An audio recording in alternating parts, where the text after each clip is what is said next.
Hi, everybody. Hi, children. Hi, grown-ups who take care of them. And I use the word grown-ups lightly. So happy to be here with you. January 2nd, 2022. Ready to embrace the challenges and the opportunities of this new year. And I have a wonderful story to share with you today called The Ogres and the People. This story was told to me first by a wonderful friend and storyteller, Mary Ann. And I think somebody else told it to her, but that's the way stories grow and change and are passed on, is one person tells it to another person.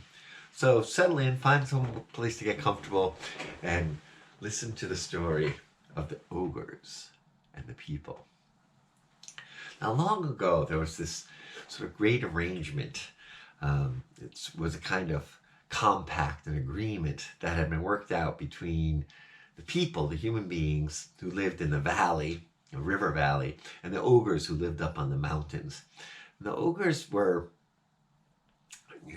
bigger, stronger, and they mostly kept to themselves, but they helped with really big projects, like if there was a big bridge that needed to be built or a road that needed to be made, and they also were especially responsible for all the celebrations, the big ones like the winter solstice and the summer solstice, the spring equinox and the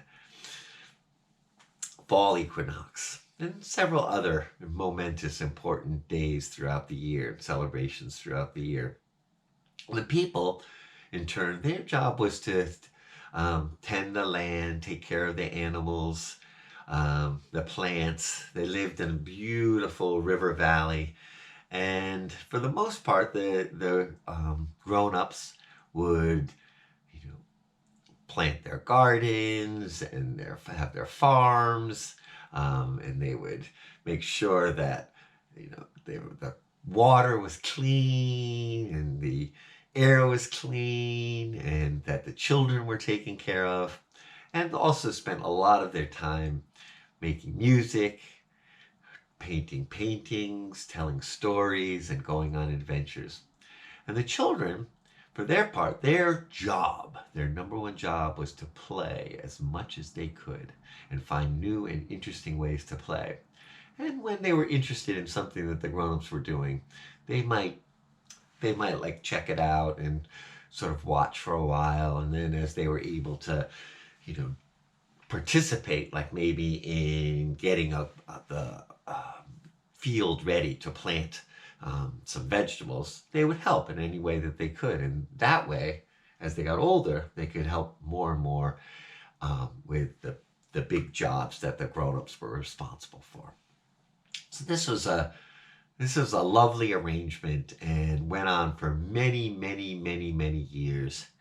And until one year, a very smart young ogre who had a role in one of the big summer solstice celebrations, was fiddling around and he was inventing things. And what he was doing was he was taking ideas and turning them into numbers, ones and twos, zeros and ones, and he was putting these in patterns, and he was making these strips. And when he put them in exactly the right order, and he pulled them through this machine, an amazing illusion would emerge.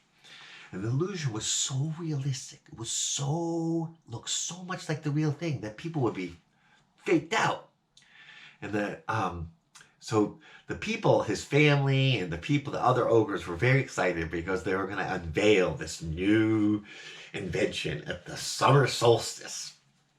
And so that year there was a great celebration, and people came from miles around up the mountain, climbed up the mountain, and there were songs and parades and dances. And at the very end of the celebration, the young ogre brought out his invention, and a hush came about the crowd. And he was a little shy because he spent most of his time working on his inventions, but he was pretty proud of this one. And so he said, ladies and gentlemen, ogres and people, all the animals that might be here watching, I now present you my great picture machine. And he put in this very long, beautiful silver strip of zeros and ones, and he pulled it through the machine, and all of a sudden on the rock face appeared the most beautiful flower garden. And everybody was like, ooh, oh, how did that happen? Where did those flowers come from? And after lots of oohing and ahhing, one little kid came up to, went up and said, oh, excuse me. And she tried to pick the flower, and she looked at it very closely, and she couldn't hold it. And she put her nose up to it. I can't smell it. So she looked all around. She couldn't see it, couldn't figure it out. And she couldn't figure out any of it. Was the flower real? Was the flower fake? But she said, it's a beautiful flower, but it doesn't have any smell. Well, that was not the only silver magical strip that the inventor had made. And so he pulled out the next one. It was even longer. And instead of a flower, it was a huge tree. And the tree grew from a little seed, and it grew into a huge oak tree with leaves and acorns. And it was almost as tall as the mountain. And everybody was astonished and went, yay, yay. And so then another kid came up and said, oh, that tree is so amazing. I want to climb it. And ran, poof, smashed right into the wall. Ow! Oh my goodness. It looked like a tree, but it wasn't a tree you could climb. But the other people said, well, come on. It's amazing. Look at this. It looks like a real tree. It's okay. You can't climb. Go find another tree to climb another day. And the kid said, yeah, you're right. But everybody gave a huge standing ovation to the kid, and the kid was very happy with his inventions. And they sang a song, and everybody parted that night, very happy to have celebrated the summer solstice in this way. Now, as it happened, the ogre inventor, the young man, he was a sort of a teenager. People started asking him, could you make a magical silver strip of a river flowing?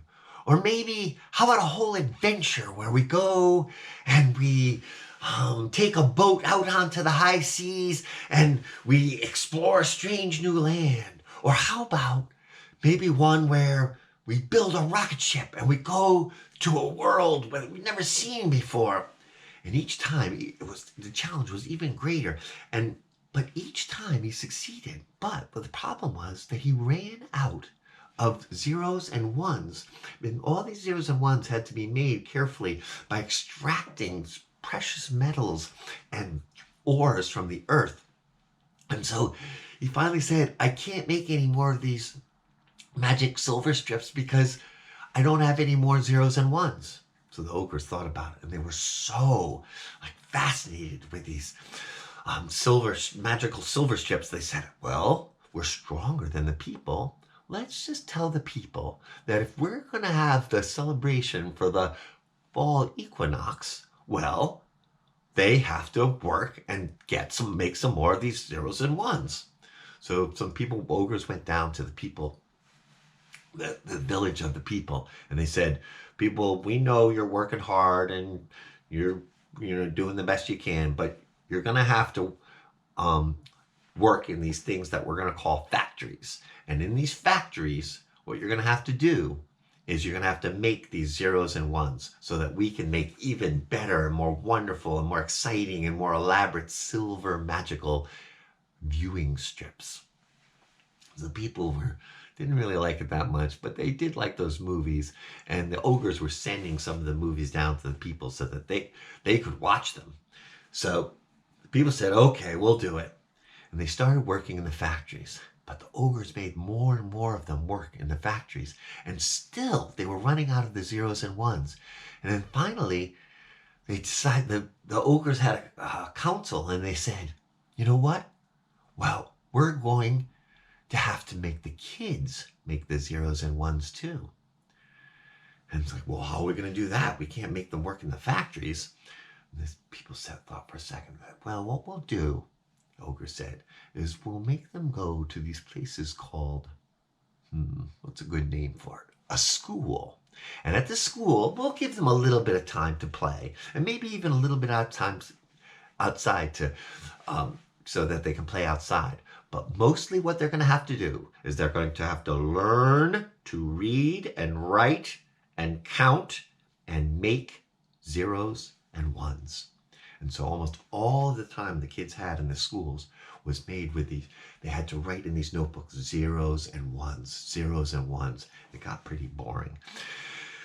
But even worse than that, with the grown-ups all working in factories, and the smoke from the factories filling the sky and polluting the water, and the kids no longer playing in the forests and in fields, everything was turning a terrible, muddy gray. The rivers were getting polluted, and the soil was losing all of its precious nutrients, and the air was tough to breathe. Sometimes it was too hot, and sometimes it was too cold. And everybody was so either beaten down by working so long, or going to school for so long, or just sort of magically entranced by the movies. And watching them. That's all that people could do when they were not working or not going to school, was watching more and more movies, and more movies that were more and more exciting and had more and more things that were going on. And their eyes were starting to go, that everybody was forgetting that the world was just sinking into a disaster. Now, the animals were the first to realize that things were going wrong, and the animals started to go away. They just couldn't live there. And then next, the plants, even the plants, as good as they were at getting nutrients and growing towards the sun, they didn't even know what to do. And all the crops were drying up. There wasn't enough food. And the people were strangely apathetic. They sort of lost their hunger for life and their love of the earth. And all they spent their time doing was going to work or going to school and watching movies, watching TV. That's what they called the silver magic strips now. Finally, a couple of kids at one of the schools said, "This has got to stop. What are we going to do? We gotta go talk to the ogres somehow. We gotta figure out what's going on." So first, it was really hard to even get out of the school because there was cameras all over the place. And if you tried to leave your classroom, a big alarm would go off and go, ew, ew, ew, ew. And so they had to sneak out of school. But two of the kids were pretty, they had watched everything and they'd figured out where the cameras were. And so they snuck out of the school. And when they realized how bad things had got, they went to one of the fields that they had started to learn how to take care of the plants. And there was this one small corn plant. And it had one sort of measly cob of corn. And then there was one little flower. And they said, let's bring these as gifts to the ogres and ask them if somehow we have to change things and we have to turn things around. So when they got to the river, where there would be some butterflies or maybe some birds to fly to carry their message to the ogres, most of the animals had left, but there was an old crow And the crow said, caw, caw, I haven't seen you around here for a long time. They said, well, we've been trapped in school for so long, we haven't been able to even play in the woods. And the crow said, caw, caw, I know, it's been terrible. What have you folks been doing? Well, can I help you out? And the people said, yes, could you take this message to the ogres that we want to speak to them? And the crow said, of course. And so the crow flew up, and the crow went up. But when the crow got there, all the walls, the doors to the mountain were sealed shut. And there was no sign of anybody going in or going out. And people later found out that the ogres had just been totally mesmerized and entranced by the new movie machines, and that they were all either making movies or watching movies, and they were all locked inside the mountain. So the crow came back discouraged and said, I don't know. I think you're going to have to go up yourself. So the two kids, they were, they were not very old. They were like maybe 10 years old. They climbed up the mountain. They did the best they could.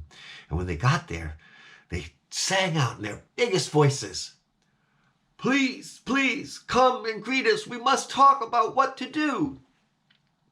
But nobody came. So they didn't know what to do. And so what they did is they sat down, they looked up at the sky and the sun. They looked over the earth, and they said, please, sun, earth, air, water, earth, air, fire, water, help us. All of a sudden, the winds, the four great winds, the north wind, the south wind, the east wind, the west wind, realized the children were in trouble. And the winds started howling around the mountain. They started howling in through the cracks and the crevices of the mountain.